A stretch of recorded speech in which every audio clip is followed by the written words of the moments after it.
Hola a todos, bienvenidos a esta nueva video reseña después de un tiempo de parón, donde os vengo a reseñar, con un poquito de temor, también lo tengo que admitir, La Fortaleza de la Perla de Michael Moorcock, de la saga de Elric de Melniboné.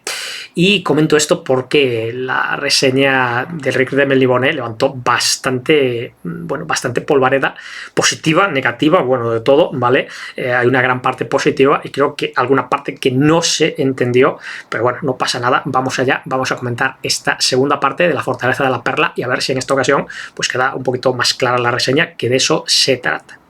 Decir, bueno, lo primero de todo os voy a hablar de la edición, ¿vale? Fijaros que en este caso es una edición diferente que coge las dos primeras partes, La Fortaleza de la Perla y Elric de Melniboné. El hecho es que no conseguí encontrar la segunda parte suelta y bueno, pues como me apetecía leerla, básicamente lo que hice fue comprarme esta versión de tapa dura, con la que estoy bastante contento, también hay que decirlo en ese sentido. Continúa siendo una historia entretenida, continúa siendo una historia que creo que ha envejecido más bien tirando a regular, porque parte de las cosas que os voy a comentar probablemente os suenen de otras historias que han bebido, que han aprovechado, que se han inspirado en Elric de Melniboné y su saga, pero que lo han hecho de alguna manera adaptándolo un poquito mejor a nuestros tiempos o a nuestra era, más o menos. Vamos a decirlo así, a ver si se entiende bien. Elric de Melniboné, bueno, os voy a soltar algún que otro spoiler necesario para poder entender esta segunda parte. Intentaré que no sean muchos, pero es que alguno tiene que caer sí o sí, porque ya si empezamos desde el principio, pues uno va a caer inicialmente. Lo digo para el que no quiera pillarse spoilers, pues que pare aquí el vídeo y que lo guarde para venir más adelante cuando haya leído esta segunda parte, que os recomiendo, reitero, me parece bastante entretenida y diría que está enternecedora, ¿no? Cuando ves todas esas cosas que dices, vaya, esto me suena, mira de dónde lo habían sacado X autores o X autor, mira de dónde había sacado esta idea. De todas formas, también podemos rastrear las ideas de Moorcock más atrás, ¿vale? Las cosas como son. En cualquier caso, vamos a empezar por el principio. Os tengo que hacer o comentar un pequeño detalle sobre Elric de Melniboné. Es el rey de los elfos del caos, de los elfos oscuros. Recordemos que, al igual que Tolkien, es el padre de la fantasía moderna, ¿vale? Añado un poco de énfasis en lo de moderna, para que luego la gente no diga que no se enteraron, ¿vale?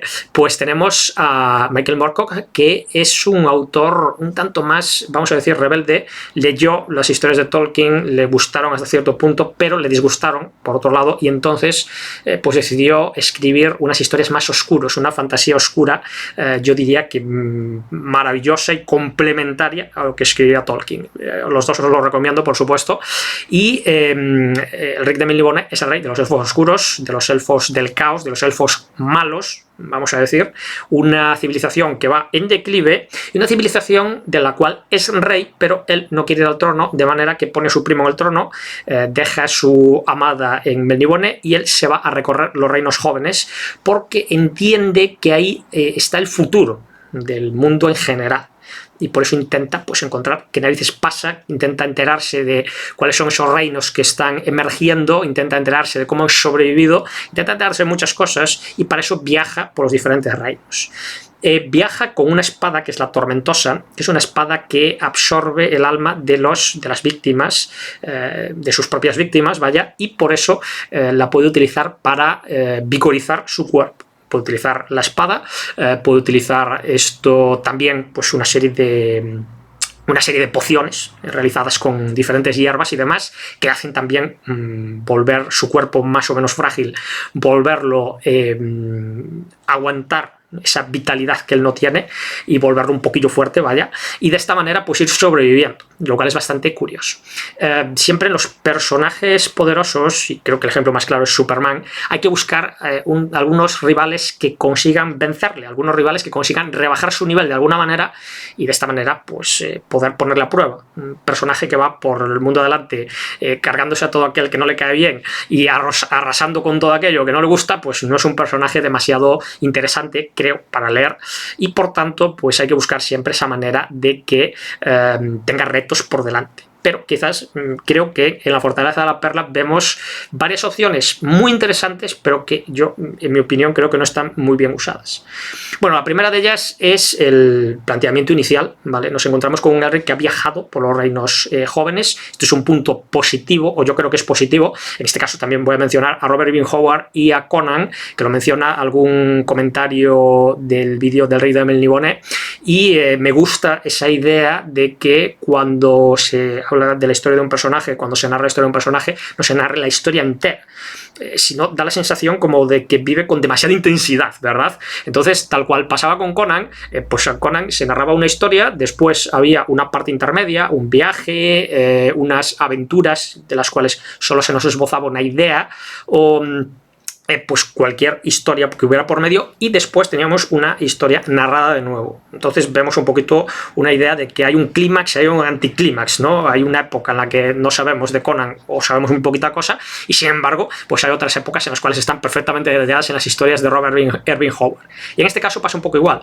El bueno de Elric ha estado moviéndose por los reinos jóvenes, ha estado visitando diferentes ciudades con más menos éxito, de algunas de ellas ha salido corriendo, de otras de ellas pues le han tenido en alta estima. Recordemos que es un gran espadachín, recordemos que tiene una espada mágica, y recordemos que es un elfo oscuro. Algunos piensan que no existen, los ven un poco como si fueran una especie de mito, y por eso él se evita un poco esa conexión, ¿no? Para que no se den cuenta de que es malo, ¿vale? Porque en el fondo es un poco malo, ¿no?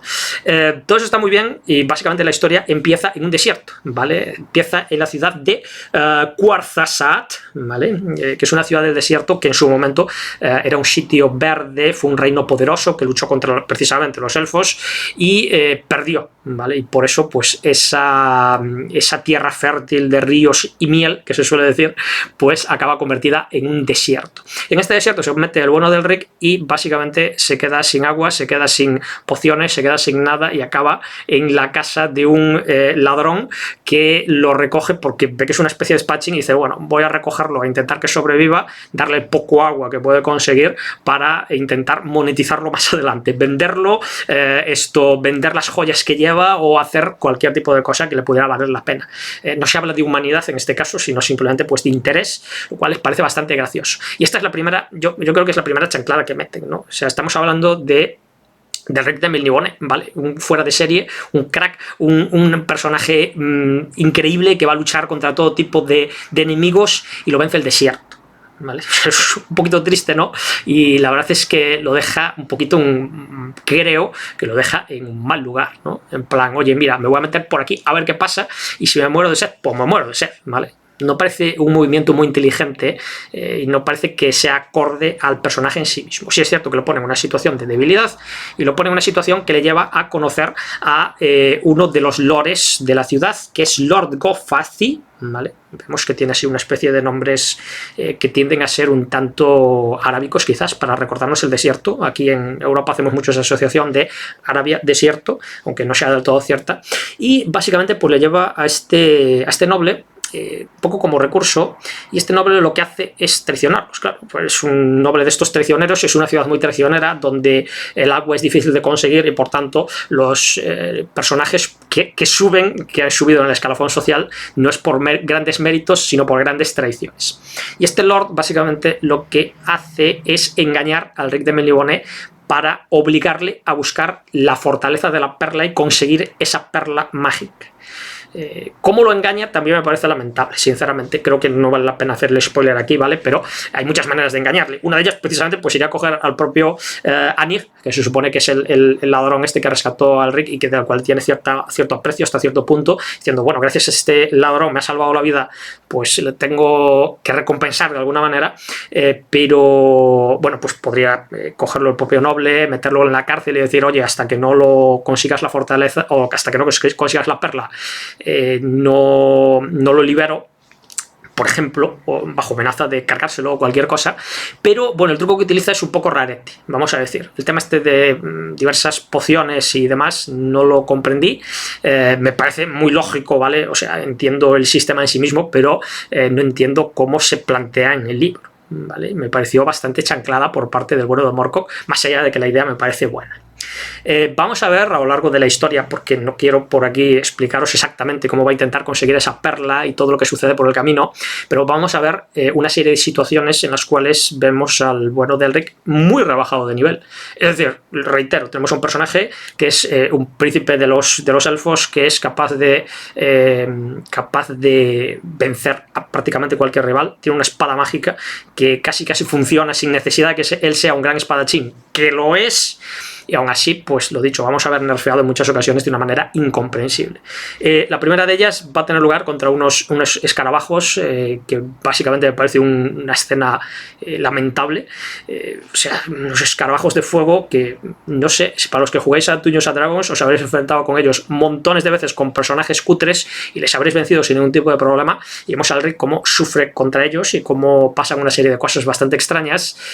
Y básicamente pues es un poquito mi crítica.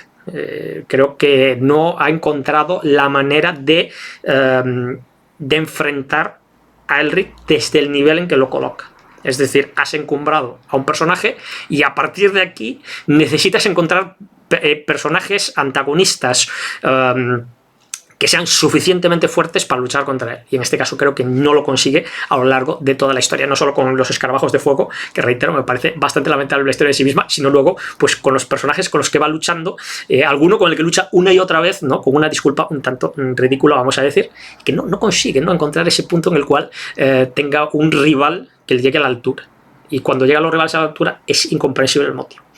Si hay cosas buenas, ¿vale? Si hay cosas buenas en el libro, porque si no, evidentemente no lo estaría recomendando ni estaría diciendo que es entretenido. Se nos presenta, quizás presenta no es la palabra adecuada, pero se plantea el multiverso. Se plantea de una manera, con unas palabras que quizás el propio Elric no lo acaba de entender, pero nosotros sí, ¿vale? Nosotros entendemos un poco de multiversos, más a día de hoy, después de las películas de Marvel, y lógicamente pues se plantea el multiverso en este mundo de Elric de Melibone, y Elric de Melibone, a pesar de no entenderlo, sí cae en esa circunstancia de decir, vale, pues hay diferentes mundos, y en esos mundos pues uno puede trasladarse de uno a otro.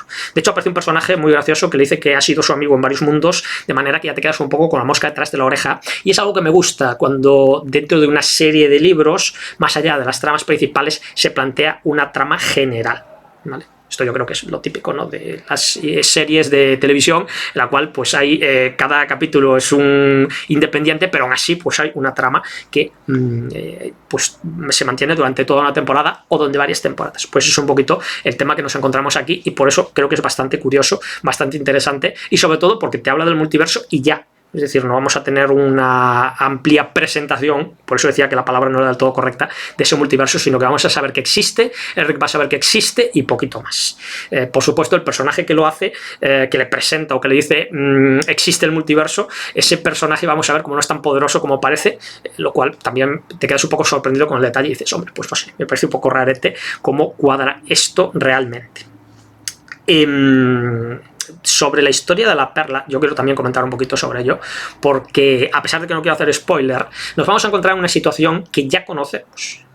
Probablemente no te des cuenta en el momento, porque la idea precisamente de esta situación es que no te des cuenta en el momento. Diferentes autores han recurrido a ella, entre ellos autores como Stephen King, por ejemplo, que creo que es bastante sobre el cual no hay ningún tipo de duda de su nivel, y es un recurso bastante curioso, pero que nos va a hacer dudar a lo largo de la historia. Es decir, yo lo estaba leyendo una y otra vez, estaba leyendo, no porque lo repitiera, sino porque las cosas suceden una y otra vez, y piensas, madre mía, menudo empacho, ¿a dónde va con todo esto?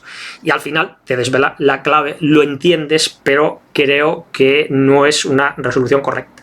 ¿Vale? O sea, realmente dentro de esta historia en sí misma puedo decir que es entretenida, porque te entretiene, desde luego. Puedo decir que tiene recursos que te pican y que te llaman la atención, porque realmente te pican y te llaman la atención, y dices, hombre, quiero saber de qué va esto. Cuando se vuelve un tanto repetitivo piensas, maldita sea, ¿qué puñetas está haciendo este autor? Sabiendo que es un gran autor y sabiendo que la historia es interesante, pero realmente cuando terminas dentro de esas claves dices, pues muy bien, me parece que no es la mejor elección dentro de las aventuras del Elric de Melibone. Lo que os decía, esas partes de Conan que conoces, no conoces, pues en este caso pasa un poquito lo mismo. Y es, hombre, pues igual me gustaría saber los líos que ha tenido en una determinada ciudad que lo que ha sucedido en esta historia. sé que suena feo, ¿vale? Y bueno, pues soy consciente de ello, que no suena del todo bien el decir, oye, esta parte no me ha gustado. Como digo, es entretenido, tiene partes positivas, pero da la sensación de que todo lo que te encuentras en el libro lo has leído antes. Y esto es un truco bastante curioso y, como comentaba, no se le puede quitar, evidentemente, a Moorcock el mérito de haber inventado este tipo de cosas. Sin embargo, si buscamos un poquito dentro de esta historia, vemos como grandes partes de ella son referenciadas de autores anteriores. Y no pasa absolutamente nada, ni hay problema ninguno. Pero evidentemente no puedes poner a Moorcock como el creador de esas situaciones. Por eso me he quedado un poco decepcionado dentro de la historia en sí misma, porque en el momento que tú coges un personaje, sea bueno, malo o regular, quiero decir de moral, y lo pones en una aventura, en un sitio donde tiene que ir del punto A al punto B a conseguir X, ese personaje, digamos que su moralidad ya no importa nada. Es decir, tiene que ir del punto A al punto B a conseguir X, punto pelota. Que el personaje sea bueno, sea malo, sea neutral, importa cero. Y por eso te quedas un poquito decepcionado con este libro. Y ahora os voy a hacer ¿vale? Después de este palete, os voy a hacer una pequeña intro, ¿vale? Y digo una pequeña intro para que no me linchen, ¿vale? Para el que lo vea hasta el final diga, concho, pues no es un hater de Moorcock, ni mucho menos. Os puedo decir que la tercera parte de esta historia, o el tercero de los libros, independientemente de que guste más o guste menos, que eso ya depende de las opiniones de cada uno y depende del gusto de cada uno, digamos que se puede considerar bastante más positivo que este segundo libro. Bastante más positivo, porque vamos a ver cosas que no hemos visto hasta ahora, vamos a ver situaciones que no hemos visto hasta ahora, la moral de Eric por fin vale para algo, y vamos a ver de qué va, de qué puñetas va eso del multiverso. Ya empieza a haber cositas por ahí más interesantes, ¿vale? Que obviamente no os voy a spoiler el libro, faltaría más, pero bueno, sí quería poner este pequeño detalle para que veáis que yo no soy un hater de Moorcock, ni mucho menos. Pero las cosas que considero que están bien, las digo, las cosas que considero que uno las puede leer y sentirse decepcionado, también lo digo, y reitero, está claro que alguien que se lea un libro de 2015 donde suceden cosas o los personajes tienen una moralidad más ambigua y puedes recordar el Rick de Melibone y puedes pensar que quizás las ideas que tiene ese personaje no tan bueno vienen de Moorcock, pues pueden ser mucho más actualizadas y pueden gustarte mucho más que las que vas a leer en estos libros. Y esto hay que ser conscientes de ello, independientemente de que luego leas estos libros y digas, concho, mira de dónde sacó la idea, mira lo bueno que era Moorcock, mira lo original que era y demás. En cualquier caso, por lo dicho, yo voy a seguir leyendo sus libros, ¿vale? Señal de que son entretenidos, como digo, algo hay en ellos, ¿verdad? Que te llama la atención y dices, hombre, esto es diferente y lo diferente tiende a gustar. Así que bueno, yo os emplazo a la tercera reseña, que será el del marinero de los mares del destino, si no me equivoco. Y bueno, pues que seáis... que escuchéis las cosas bien como se dicen, no se trata de ser un hater ni mucho menos, que leáis a Moorcock, creo que vale la pena. Quizás para alguien más joven pues puede chocar un poquito más, pero ya cuando vais leyendo diferentes historias de fantasía y fantasía oscura, cuando os habéis leído a Pratchett, a Rothfuss y a Abercrombie, pues está bien dar un saltito para atrás y leer un poquito a Moorcock. Más allá de que, pues por supuesto, os recomiendo leeros a estos tres antes, que las cosas como son, como digo, opinables. Y nada más, chicos, espero que os haya gustado y nos vemos en la próxima reseña. No sé de qué será, sospecho que no va a ser de Marinero de los Mares del Destino, pero también espero que sea de un libro interesante cuanto menos. Y nada más, chicos, espero que os haya gustado y nos vemos en el próximo libro. Chao, chao.